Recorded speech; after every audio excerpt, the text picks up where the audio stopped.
I want to learn to sew, not torment myself. I am so nervous to cut. You can't get simpler. I'm a little afraid that I'm gonna mess it up or it's gonna look terrible. I cut through it. Now let's go get started and hope that the sunshine stays.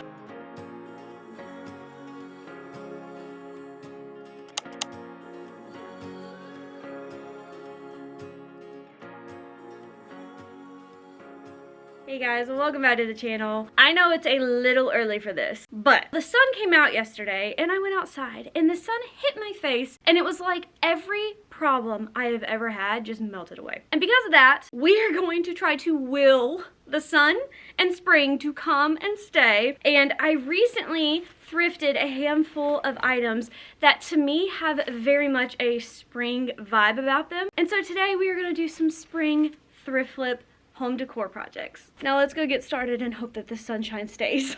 All right, we are gonna start off really simple, not mind-blowing. Most of my DIYs aren't, if you've been around and you kind of know that, but they usually do turn out really good. So, forever ago, I thrifted this adorable little frame. It has the prettiest little scallop detail. I don't know if you can see that. And the wood tone is just really pretty. But I've never used it because it's small. It does not have any hooks or anything on the back. No stand, no wall hooks, nothing, and it doesn't have any glass. So I've had a hard time figuring out how to use it. Until now, I got this beautiful little watercolor workbook for Christmas from a friend of mine. It's so funny because it's a garden theme, and this is actually the friend that I gave that floral water jug to. And so both of us opened our gifts and we were so on the same page with like spring for Christmas gifts. It was just really funny. Anyway, so she gave me this adorable little watercolor workbook, and this company is Emily Lex Studio, and she actually has other workbooks. I know that there's a bouquet one, there's a flower one, there's an animal one, there may be a Christmas one. But anyway, they are just absolutely stunning. You could do any of these designs on the back is included inside of this book, and I've already done a couple, and I can tell you, even though I am not a painterly artist whatsoever, the instructions, so this is the instruction sheet and this is what I was able to do. The instructions are just so simple to follow along to, and y'all, it is so therapeutic. Like, did not expect to love it as much as I do. So today, I think this beautiful little lavender pot will make the perfect print to go inside of this thrifted frame here and make an adorable little spring DIY print. My friend actually gifted me this paint set as well, and I have to tell you, if you want to pick up watercolor at all, like, this is amazing because it comes with all of the colors that you could need, a little paintbrush, and that's the only brush I've needed so far, and then you can use the top as your palette. So literally all you need. You don't need to worry about extra supplies and palettes and washing things. Like, all you need is the workbook, this palette, and then your own mug of water, and then a paper towel if you want it to. But like, so easy, and I think that's part of why I've loved it so much.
Now, this needs to dry just a little bit more before I put it in the frame, but I think it turned out pretty cute. So there's the demonstration, and there's mine.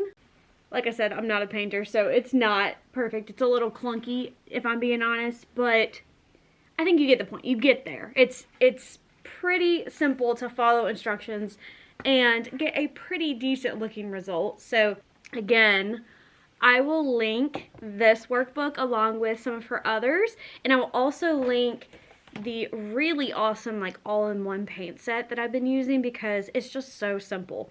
And the best part of this is that the cleanup, all that it entails is literally dumping my water, rinsing out my brush, and then just wiping this clean.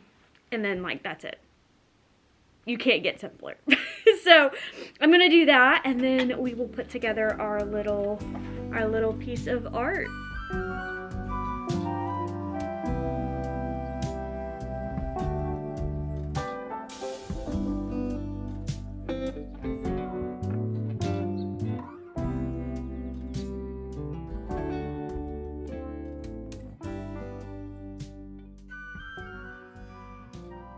I am the most intimidated for this next one. So you might remember where a couple weeks ago I thrifted this beautiful like grayish blue gingham kind of fabric. It's actually a bed sheet, but I thought it would make the prettiest spring pillows, and you know I'm like in my blue phase. So I got this sheet, and then I ordered the prettiest velvet fabric, and look how good it looks with the sheet.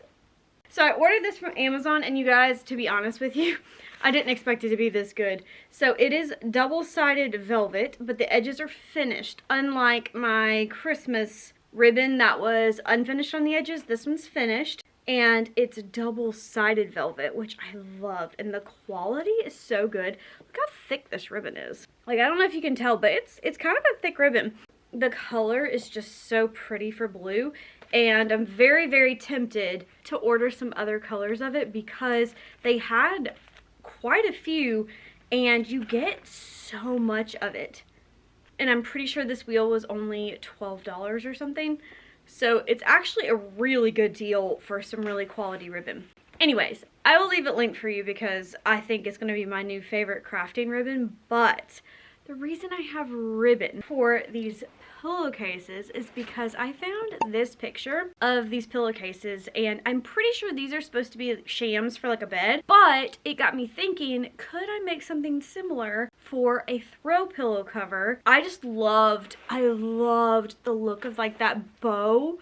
It just felt so springy, so cute, and I guess I just wanted to challenge myself. So this was supposed to be my first project trying to sew. And y'all, I'm getting closer. So I pulled out my little mini sewing machine. I got this guy for Christmas. Super cute, okay? Very, very adorable. I was very excited about it. And so I pulled him out and started playing with it. Like, he's very tiny. And if it worked correctly, I think this would be fantastic. Like, such a great option for a beginner. But I really struggled, and I'm 98% sure that I have it threaded correctly and that I had it set up right. And it was like it would only stitch one or two, and then it would just like auto cut off, even though there was no tangle or anything. Like, it should have worked. So after a couple of hours of playing around with this, I finally just put it back away. Maybe we'll revisit it. Maybe we will invest in a slightly larger, like more official sewing machine and try again. But I did try sewing. So I did some practice on some scrap fabric by hand. And I do feel like I'm pretty successful by hand. However, that's very slow. But like, I got this nice little corner. I feel like that's a very successful little corner. And nice and neat, nice and straight. So I was pretty proud of myself for that. However, I am not hand sewing a whole pillowcase. Like, I want to learn to sew, not torment myself So I hope that you guys will forgive me. But for this project, I picked up some hem tape, and we're going to do like an iron-on hem tape situation just to get through this project and see if we can't bring this very cute pillow cover to life. Yeah, please forgive me, you guys. I tried very, very hard.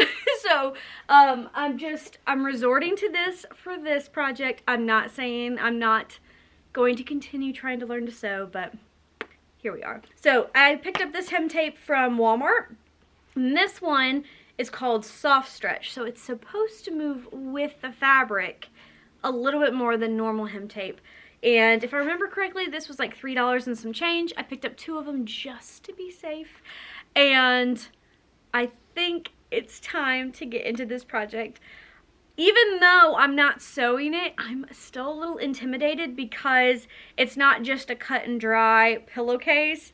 I'm doing it with like a flap with the ribbon, and I'm a little afraid that I'm going to mess it up or it's going to look terrible. But I probably just need to get into it, and I'm sure it'll come together, hopefully. So first things first, we need to cut our fabric.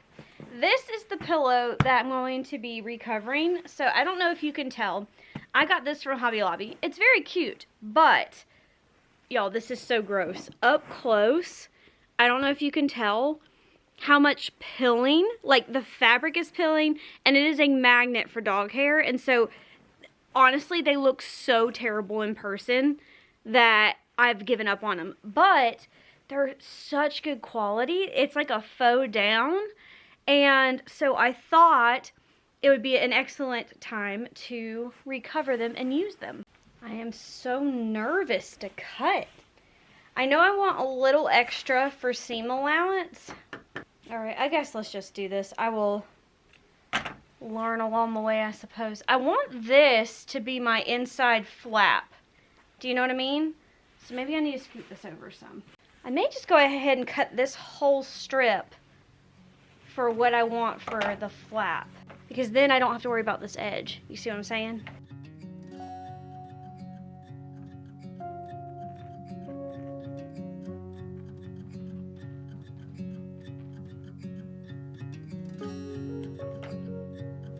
I went to go clean them up, and on my best cut, my cleanest cut here, look what I did to my flap.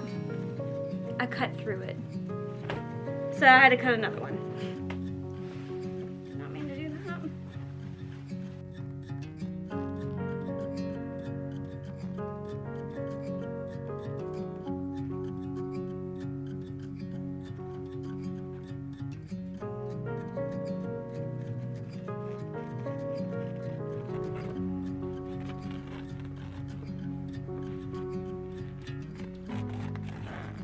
I have cut all of my pieces of fabric, and I think it's actually pretty simple. So each pillow, at least for the square ones that I'm doing, it's 4 pieces of fabric. So I have 2 that are pretty much a large square. So it's the size of my pillow plus a little extra, because when we turn it inside out, we're gonna need that seam allowance, and we're also going to probably fold over and hem some of these raw edges. So we're just gonna need some extra fabric for that. So these are a little larger than what I need. So I've got my 2 squares here. Then I have my 2 flaps. And this is what's gonna go on the inside of the pillowcase. And since I'm not sewing the edges shut, I'm gonna do a flap. Essentially, you'll have the outside of your pillow, and then on the inside, you'll have this piece that goes around your insert. You'll see what I mean in a sec. 2 of the flaps, 2 of the outsides, and that should make up all like 4 sides of our pillow. I also need to cut my ribbon. So because I'm doing tie closures, I think I'm gonna do 3 down each side. So that's actually 6 pieces of ribbon down each side, so I need 12 pieces of ribbon. So I'm going to go ahead and cut that. Like I said before, this wheel of ribbon has so much ribbon on it. I can't get enough of this. I love this. I'm going to be buying this in a lot of other colors. I only probably need like that much, and then part of it will get hemmed into the pillow, and then that'll be the tie that comes off and ties with the other side. So I know this doesn't make a whole lot of sense. It will. When you see it, I think it will make sense. I have worked it out in my head many times, and I even made like the little tester one where I hand sewed it to try to see if my little flap idea would work, and I'm pretty sure it will. So yeah, so I'm gonna go ahead and cut my 12 pieces of ribbon. That way there's no more cutting other than for my hem tape. So let me do that real quick, and then we will get to putting this thing together.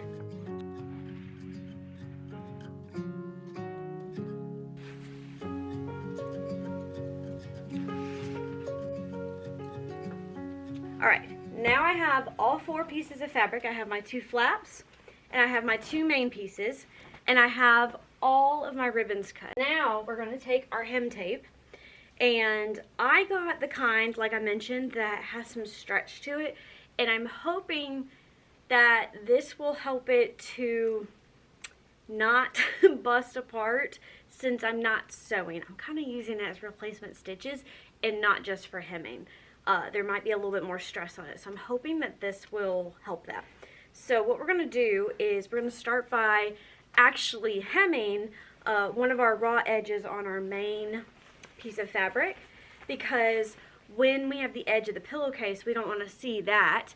We want to see a nice clean fold. Once we hem the sides together, those are not going to be raw edges. Those will be inside the pillow. So we only need to hem the top and the bottom where we're going to have the little flap. So on each of our pieces, we're going to do a hem on the top and then a hem on the bottom. So I'm going to do that for both of these. To use the hem tape, you want to get your iron really hot. I have mine on the linen setting just because that's the hottest setting I have, but you want it on high heat, no steam. And then your tape is going to have like a gauzy underside and then a paper front. You're going to put the gauzy side down, heat over it for about 5 seconds or until it's like stuck on.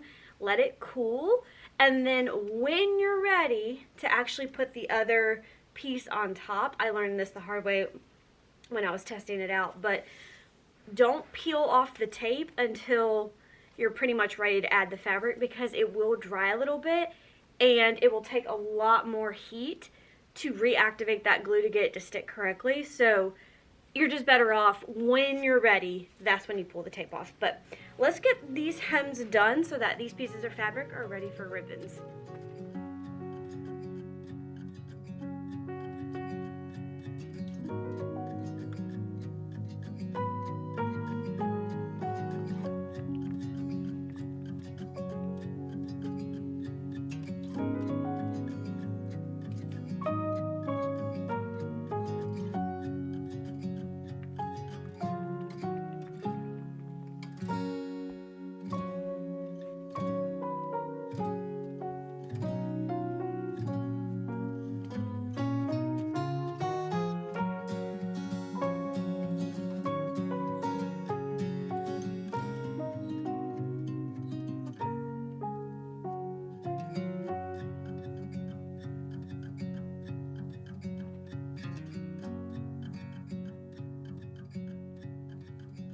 Now that I have my top and bottom hemmed on both my pieces, my plan is to take the top part here and attach my little flap here. This is a nice edge because it's folded, and instead of trying to sew together the pillow, I'm gonna fold it. So like, have you ever had a pillowcase that's too big? Like maybe you have a king sham on a normal standard pillow and you kind of tuck that extra into the pillowcase.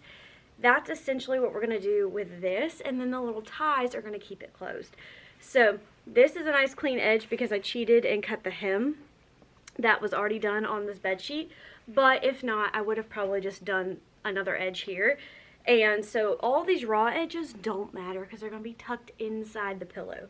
I want to make sure that my outside, good side, is down. So this is now the inside of my pillow. And I'm going to put this here so I have my two good edges. Can you see the two good edges? And this is my internal little flap here, but here's the kicker is I don't want my ribbons to show where they're attached. So my ribbons are gonna get sandwiched inside between these two edges here.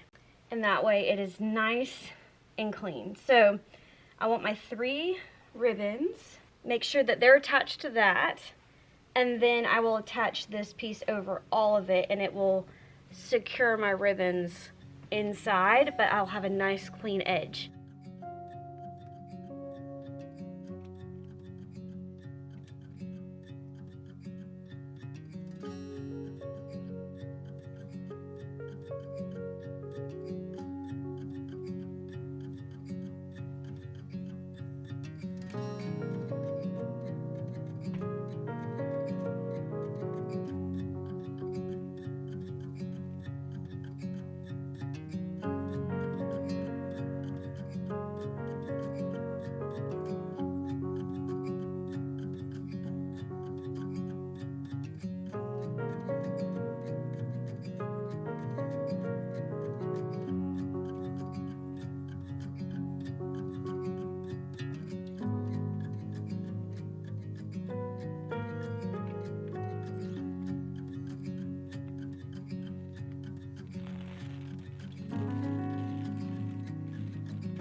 Alright, so now I have my outside piece. I got my ribbons in place, and see how they're like really cleanly sandwiched in there? So this is the inside. So from the outside, you won't see all of that. All you'll see is your pillow stuffed in this and then tied. Do you see what I'm saying? So the last step for this side is we need to put the ribbons on the bottom for the opposite flap. So essentially I'm going to do the exact same thing to the other sheet, and they're going to sandwich together. So this will be the side that ties with the other one. I'm not making any sense.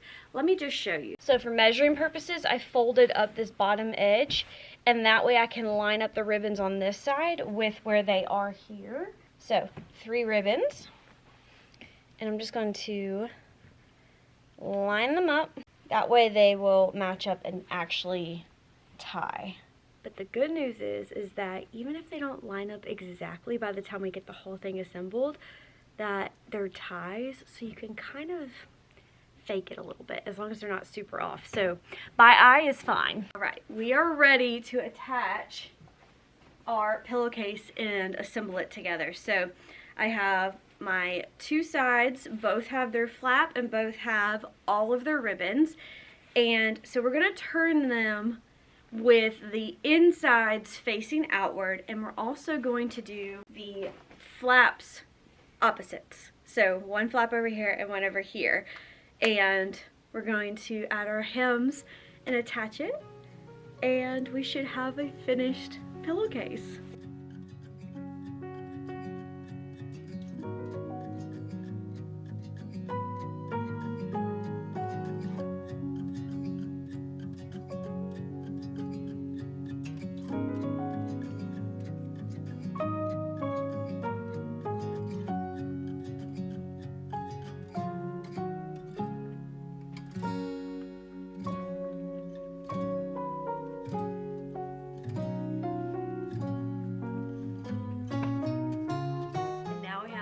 Inside out pillowcase. So I'm going to go over every edge one more time, and then we'll flip it inside out.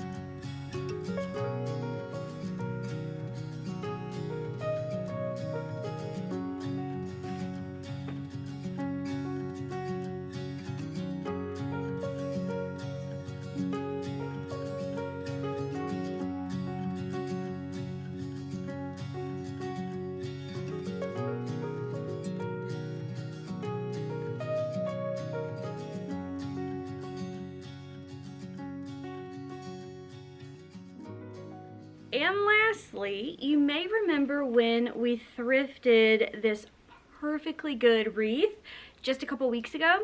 And like I said, it's in perfect condition. It was only $3. And while it is very cute as it is, and you know I do love things simple, I thought we could add a little bit to it to make it just a little prettier. So I thrifted this stem a long time ago. I'm pretty sure I thrifted it with a bunch of other stuff. It is quite tall, as you can see. So like I have it touching the floor right now.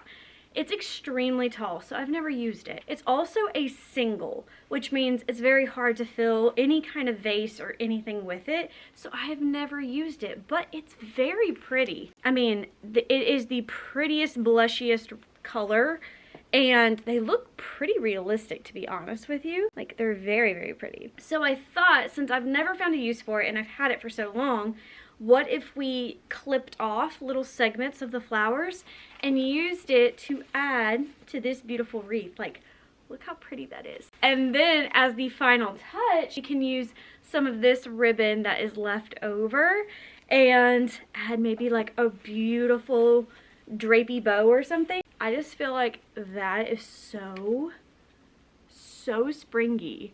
And I've kind of just admitted the fact that I'm in my blue era. So yeah, very simple and mostly thrifted, considering this was thrifted and this was thrifted. And we're just gonna do a little bit of hot glue DIYer magic and see if we can't make a beautiful wreath from this.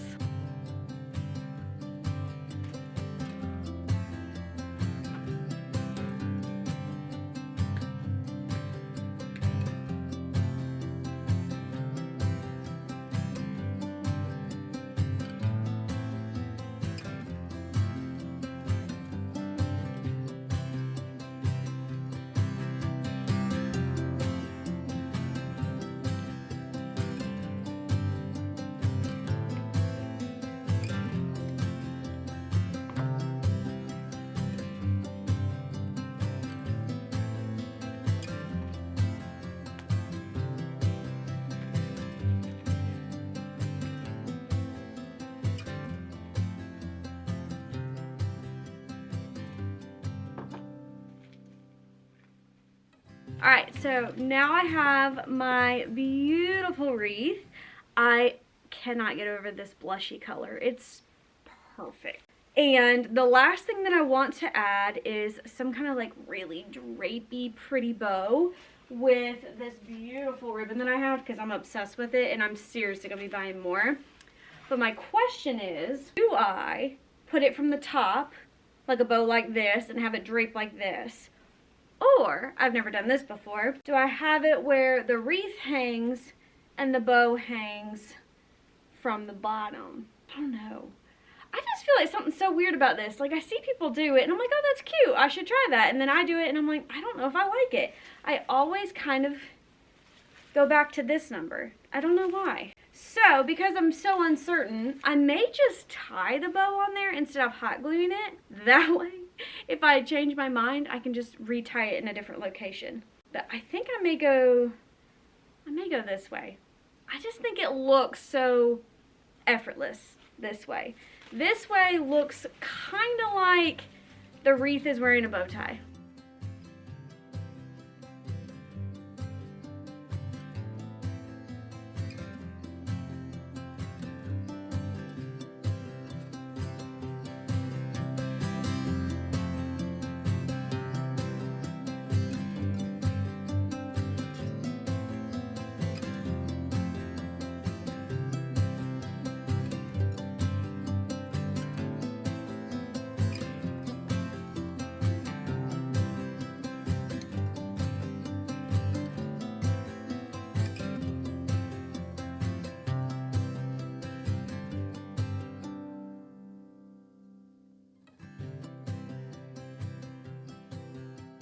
I love a good thrift flip. They're just so satisfying. Even the simplest of DIYs, they just turn out so good, and it's satisfying to know that you took something that you thrifted and turned it into something else, you know, or improved it in some way.